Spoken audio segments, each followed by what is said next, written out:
오늘은 열왕기하 7장에서부터 우리 9장까지 말씀입니다. 지금 사마리아 성은 아람 군대의 포위가 되어 있고 이제 성 밖으로 드나들 수가 없다 보니까 이 경제 생태계가 완전히 마비되어서 사마리아 성 안에 사람들이 극심한 기근에 시달리고 있는 상황입니다. 나귀 머리와 비둘기 똥의 가격이 막 치솟게 되죠. 우리로 따지면 호떡 하나에 막 몇십만 원씩 하는 그런 상황이 돼버린 것입니다. 인플레이션이 어마어마했습니다. 더 놀라운 일은 나중에 이제 먹을 것이 없다 보니까 그 성 안의 사람들이 자기 자녀들을 오늘은 우리 자녀를 삶아 먹고 니는 너희 자녀를 삶아 먹자, 이런 끔찍한 일까지 발생하게 됩니다. 인간적인 어떤 이 최소한의 욕구 앞에서 극심한 어떤 상황이 몰리다 보면 우리 인간은 어쨌든 이렇게 최소한의 도리도 찾아볼 수 없는 상황이 되는 것이죠. 사마리아 사람들이 그랬습니다. 이런 현실 앞에서 이스라엘 왕은 자기 옷을 찢으면서 이 상황을 어찌해야 될지 몰라서 그냥 체념하는 모습을 보여줍니다. 하나님에 대한 어떤 믿음도 그 왕에게서 찾아볼 수 없는 것이죠. 여러분, 우리가 삶에서 때로는 어려움과 또 극심한 그 현실을 경험하기도 합니다. 그런데 여러분, 더 이러한 상황 속에서 비참하고 더 마음이 어려운 것은 우리가 이런 상황에서 하나님을 볼 수 없다는 것, 그리고 하나님을 의지할 수 없다는 것이, 의지할 수 없는 우리의 심령 상태라는 것이 훨씬 더 비참한 일인 것이죠. 지금 이스라엘 왕을 비롯해서 사마리아의 모든 사람들이 그러한 상태였던 것 같습니다. 그런데 이런 비참한 벼랑 끝에서 기쁜 구원의 소식이 전해지죠. 성문 어귀에 있던 나병 환자 4명이 아람 군대가 지금 철수했고 이 극심한 기근을 면할 수 있는 그 식량이 그 아람 군대가 원래 진을 쳤던 곳에 그대로 있다는 사실을 사마리아 성 사람들에게 알립니다. 여러분, 당시 나병 환자는 어떤 일이 있어도 성내에 들어갈 수가 없었습니다. 소위 말해서 저주받은 사람들로 여겨졌기 때문에 성 밖에 어떤 별도의 장소에서 그들끼리 모여서 살았던 것이죠. 성 밖에 있었기 때문에 오히려 아이러니하게도 그곳에서 일어나는 일을 예기치 않게 목격을 했던 것입니다. 처음에 이 4명은 아람 군대에 남아있던 식량들을 자신들만 먹고 막 배불렀습니다. 그러다가 갑자기 이 구원의 소식을 저 안에 있는 사람들에게도 전해야겠다라는 그런 결심을 하게 되죠. 그래서 우리 9절 말씀을 함께 읽어보겠습니다. 7장 9절입니다. 나병 환자들이 그 친구에게 서로 말하되 우리가 이렇게 해서는 아니 되겠도다. 오늘은 아름다운 소식이 있는 날이거늘 우리가 침묵하고 있도다. 만일 밝은 아침까지 기다리면 벌이 우리에게 미칠지니 이제 떠나 왕궁에 가서 알리자 하고. 아멘. 지금 나병 환자 4명을 통해서 이 기쁜 소식이 이스라엘 왕에게까지 알려집니다. 하나님이 아람 군대에게 큰 병거 소리와 여러 가지 군대 소리를 들려주면서 그들이 공포에 빠지게 하죠. 결국 그들이 그 소리에 놀라서 모든 것을 두고 그냥 불이 나게 도망쳤던 것입니다. 1절에 나오는 엘리사의 예언대로 되었던 것이죠. 사마리아가 회복되고 다시 물가가 안정될 것이라는 예언이 그대로 그들에게 성취되는 모습을 볼 수 있습니다. 우리 8장으로 넘어가면 오늘 본문에는 이 수넴 여인과 그 아들, 그리고 엘리사의 사환 게하시라는 사람이 나오죠. 여러분, 엘리사는 그 땅에 7년간의 기근을 선포하면서 수넴 여인에게 다른 곳으로 잠시 이주하라고 말합니다.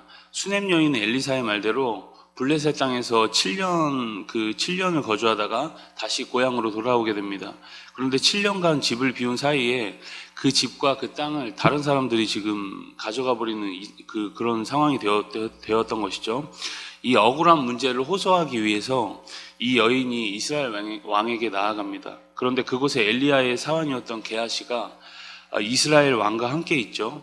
상황이 좀 이상하죠. 엘리사의 사환이었던 게하시가 지금 그 나병 환자 중에 한 명이 있었고 다시 회복을 했는지 왕의 신하가 되어서 지금 왕과 함께 있습니다. 어쨌든 왕은 게하시를 통해서 이 죽은 수넴 여인의 아들이 엘리사를 통해 다시 살아났다는 그 이야기를 듣습니다.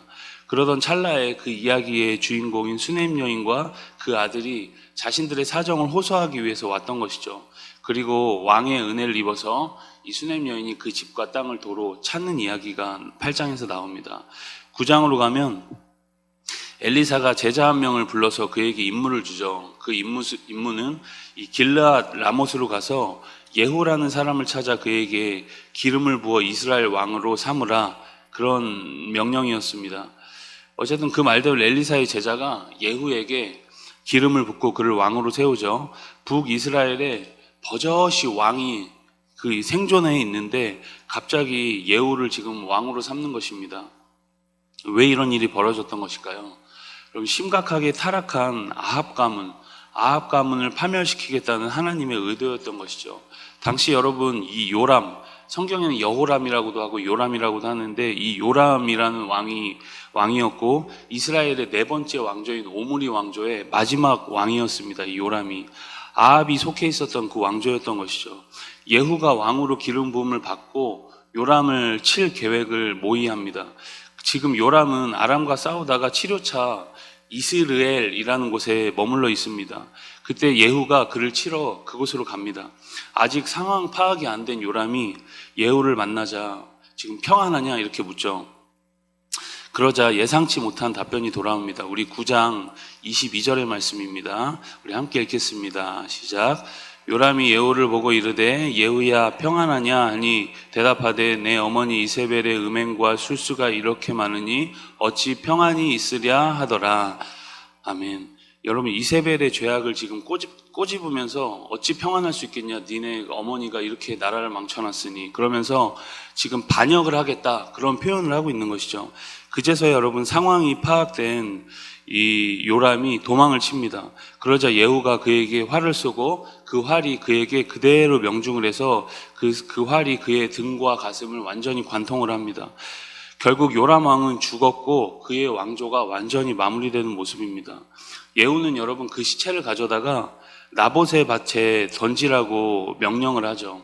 아합과 이세벨이 억지로 뺏었던 그 땅이죠. 불법으로 빼앗았던 땅. 이전에 여러분 지었던 아합의 모든 죄가 지금 아합 가문과 그리고 아합의 자손인 요람에게까지 영향을 미치고 있는 모습을 우리는 성경의 열왕기상을 보면 계속 그런 모습들을 우리가 볼 수 있습니다. 하나님이 엘리야를 통해서 하신 예언이 그대로 아합 가문에 성취되는 모습을 볼 수 있는 것이죠.